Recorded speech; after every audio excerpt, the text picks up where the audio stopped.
97.1 FM Talk. On demand audio.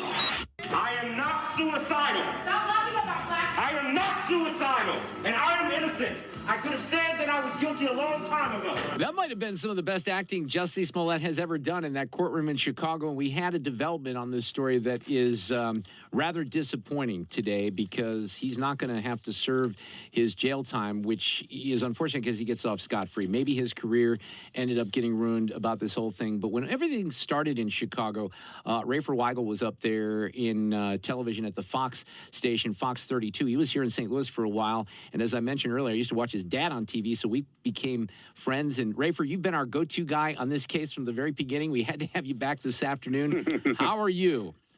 I'm doing fine, but I'm shocked. And a lot of people are shocked as well, Mark. I mean, Dan Webb, the special prosecutor, spent 2 years working tirelessly to prove that, yes, he did in fact commit a crime and should be prosecuted, only to have that thrown out the window. The people that I've spoken to in Illinois did not see this coming. A couple of the judges were not involved in the decision. Many are accusing them of being activist judges. But if a lot of people feel this sets a really bad precedent, as you looked at it, Mark, basically what they said is, well, he was found guilty, but then his convictions were tossed out. And therefore, the state did not have the right to prosecute him a second time, sort of the double jeopardy rule. Well, the argument against that is, well, what happens if somebody is convicted of a crime that they did not commit, and then you go back and have a special prosecutor gain their innocence? Does that then give the state the right to go back and say, no, you found him guilty before, he's got to stay in jail or whoever? So it's a very shocking development indeed, but I guess he's happy. He's getting his $120,000 back that he had to pay to the city of Chicago. But a lot of this on the Supreme Court's behalf, my understanding is they looked at that agreement, the deal, the sweetheart deal that he cut with Kim Foxx, which ironically is what got him, into that courtroom to begin with, because everyone was so outraged by the sweetheart deal.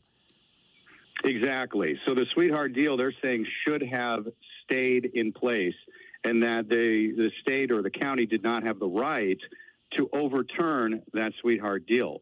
So, the legal experts and the pundits are going to be having a field day on this, because this is setting a massive precedent that could also swing the pendulum in the other direction.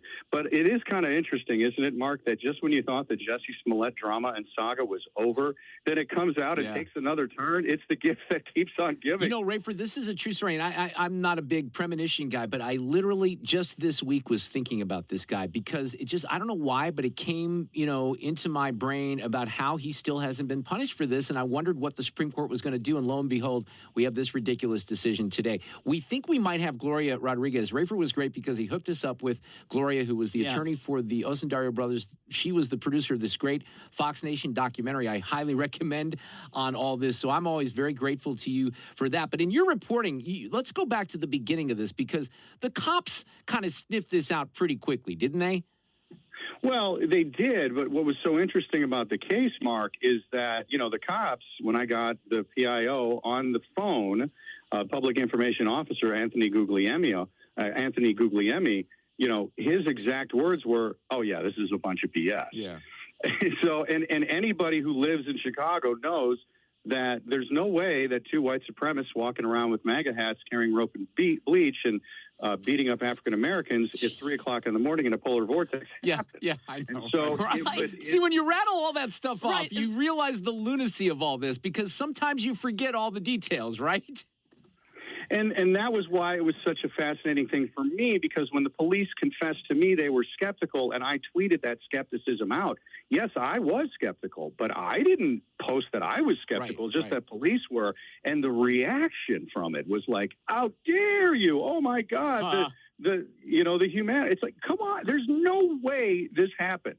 So that was fascinating from the word go. And even Kim Foxx, in which she dismissed the charges, said the guy did it, but he didn't deserve to be prosecuted. So the folks who still say he's innocent, make no mistake. Nobody's saying he's innocent. Fox didn't say that, Dan Webb didn't, and even the Supreme Court is not saying he's innocent with tossing this out. They're just saying the special prosecution didn't follow proper legal procedure. And the statement from the prosecutor today was, make no mistake, today's ruling has nothing to do with Mr. Smollett's innocence. The Illinois Supreme Court did not find any error with the overwhelming evidence presented at trial that Mr. Smollett orchestrated a fake hate crime and reported it to the Chicago Police Department as a real hate crime, or the jury's unanimous verdict that Mr. Smollett was guilty. And as you know, Rafer, this is so much more than just about Jussie Smollett because of what it did to the country. And again, one of those fake hoaxes that people like LeBron James and AOC and the Biden administration ran with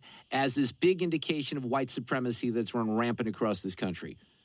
I remember after it broke that Joe Biden and Nancy Pelosi both tweeted out, these white supremacist attacks need to stop happening in America. Right. I responded to both and said, hey, you may want to find out if this actually happened before you tweet this.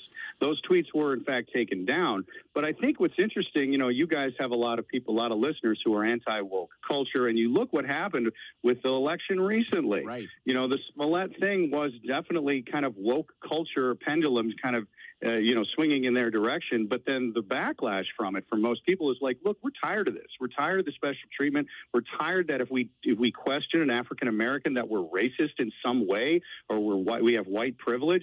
And I think that it's kind of fascinating from a sociological perspective. And I love your perspective on it, Mark. You've looked at this thing as not just a specific incident, but you really look at how it's how people react around it as a commentary on where we really are as a society.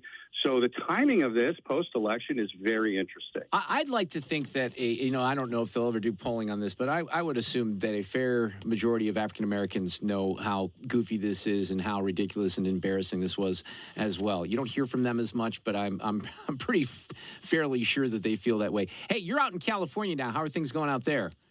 Well, it's nice and warm and sunny, and the weather is fantastic. I'm still taxed as crazy out here as I was in Illinois, but at least I guess I'm getting paid back in sunshine. So, but I hear things are nice in St. Louis. I haven't been back there in quite some time, but I certainly enjoyed my time there at Fox 2 and the folks there. They seem to be going strong. So, all my best to my former St. Louis viewers when I was on Fox 2 with Sandy Miller at 6 and 10 p.m. Well, Rafer, thanks so much for being my go-to correspondent on this. And you just never know. Maybe there's another chapter in this saga still to come, right? But you've been awesome. Have a great Thanksgiving.